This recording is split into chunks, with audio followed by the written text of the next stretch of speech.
So hey guys what's up.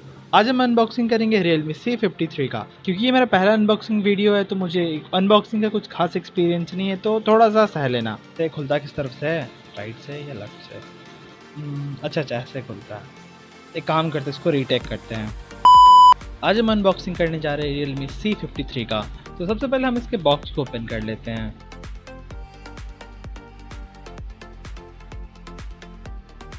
And ये finally निकल के आ चुका है हमारा फ़ोन, जैसा कि आप देख सकते हो।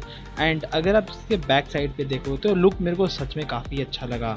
काफ़ी प्रीमियम सा वाइब आता है इसको देख के। इसका बॉडी काफ़ी स्लिम है, पकड़ने में आपको बहुत ईजी होगा। एंड हमेशा की तरह ये तीन चीज़ सभी फ़ोन में होता ही है, सबकी नहीं होती।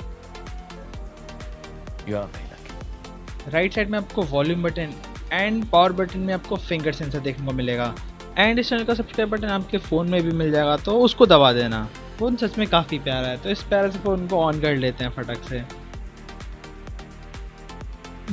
जब तक फ़ोन ऑन हो रहा है तब तक हम इनबॉक्स में क्या है वो चेक कर लेते हैं। इनसाइड द बॉक्स आपको एक ट्रांसपेरेंट सा बैक कवर देखने को मिलता है, जिसकी क्वालिटी अच्छी खासी है।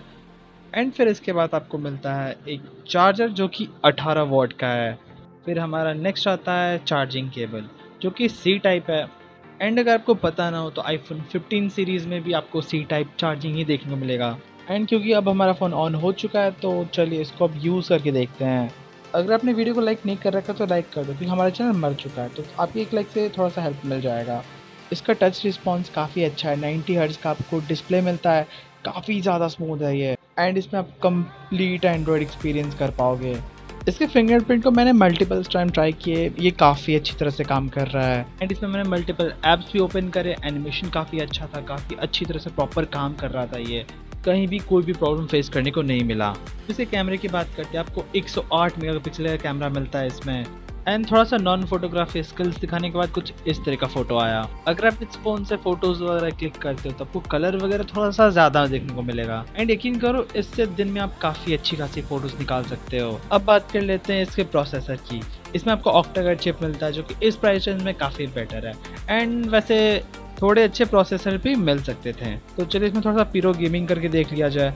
वैसे मैं इंडिया से बाहर रहता हूँ तो मेरे को वीपीएन की ज़रूरत पड़ेगी। मैंने कोई सस्ता सा वीपीएन डाउनलोड कर लिया है। इंडिया का सर्वर कनेक्ट करके अब बीजीएमआई खेल के देखते हैं।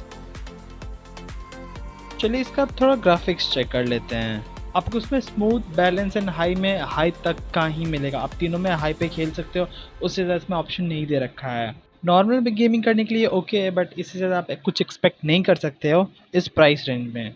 एंड चलिए एक टीडीएम का मैच लगा के देख लेते हैं। इसका जायरो मेरे को थोड़ा सा सही नहीं लगा, इसका जायरो थोड़ा सा लेट हो रहा, बट नॉन जायरो के लिए फ़ोन काफ़ी अच्छा है। एंड क्योंकि मैं जायरो प्लेयर तो मेरे को काफ़ी स्ट्रगल करना पड़ा इसको खेलने के लिए।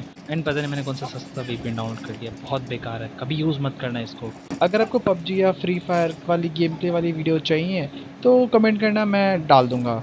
And that's all for today's video. Subscribe करके थोड़ा सा सपोर्ट दिखा दें, ताकि हमारा मरता हुआ चैनल भी थोड़ा सा सांस ले सके। एंड सॉरी अगर आपको इस वीडियो में थोड़ा सा भी कमी दिखा हो, जानता हूँ बहुत सारी कमियाँ थी, पर फर्स्ट टाइम था। होप सो नेक्स्ट टाइम मैं ट्राई करूँगा कि ये गलती दोबारा रिपीट ना करूँ।